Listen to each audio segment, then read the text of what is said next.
Whenever I define virginity or chastity, I really like to look at it three-dimensionally. I like to look at it as one of the dimensions is our physical bodies, so that we are choosing not to have sexual intercourse. We're choosing not to have sex.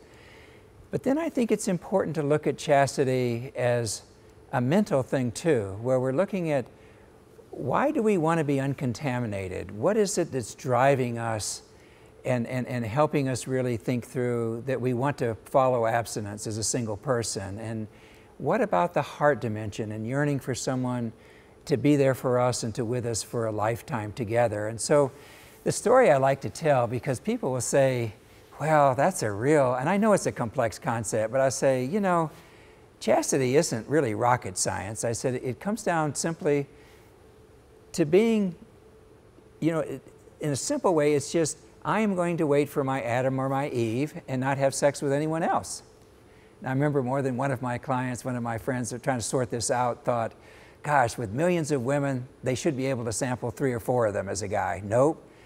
Chastity, monogamy, one marriage, covenant monogamy, waiting for that covenant mate of yours, is one woman and one man is looking at, I am waiting for my Eve as a man, I am waiting for my Adam as a woman.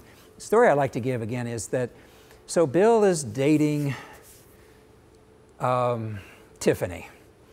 And Bill and Tiffany are really excited about their relationship, and it's growing, and Bill and Tiffany actually get engaged and they're thinking about marriage, and all of a sudden Bill says to Tiffany one day, I've been thinking about it, and I feel like God's call on my life is to be a missionary, and probably in Central America, maybe to Guatemala.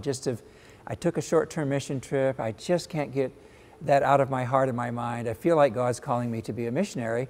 And Tiffany says to Bill, oh, Bill, I am so sad because I love you, and there's a lot of tears and angry talking and a lot of processing. But Tiffany finally breaks up with Bill and says, I just do not feel a call to be a missionary.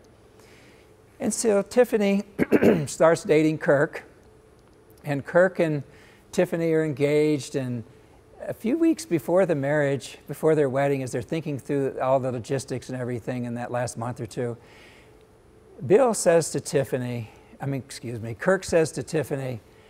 going to invite Bill to the wedding. I'm going to invite Bill to the wedding. And Tiffany says, my ex-boyfriend? I'm sorry, I don't think so. But she's kind of curious, and she says, Kirk, tell me why you would invite Bill to the wedding. And Kirk says, because Bill dated you as if you weren't his wife, but he dated you with real soul virginity, 3D, and you are a much better woman, Tiffany, for having dated Bill, even sexually. I mean, I could shoot him for the making out you did and the kissing and the caressing and whatever. That really bugs me, but I've forgiven him for that because I realized that he treated you not as his possession, not as his Eve, but as his Eve-to-be. And I just think that that is so much integrity, and I admire the man. I'd like to shake his hand.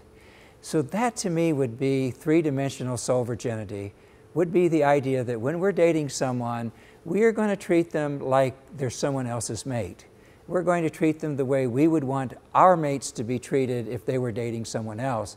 And we're really going to think through with integrity our sexuality so that it does, in a three-dimensional way, we keep it where we need it to be. That it's not just some magic of, I'm going to try to not have intercourse and we're never going to have penis and vagina.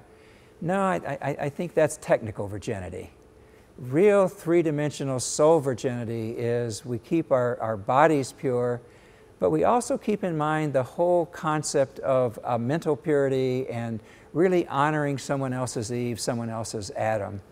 So that sometimes I've seen people say, well, I'm trying to do that, and they're engaging, they're maybe not kissing till their wedding day, but they're engaging in everything but intercourse. And so I see a lot of hypocrisy at times if we don't have that three-dimensional virginity where we really say, this is not my Adam, this is not my Eve, and I am not going to engage in sexual behavior, activity, or thoughts that could damage someone else's Eve and Adam, and I am going to keep this growing till my wedding night when we choose to have sex. So Three-dimensional virginity, not rocket science, is waiting for someone's, is waiting for your Adam or waiting for your Eve.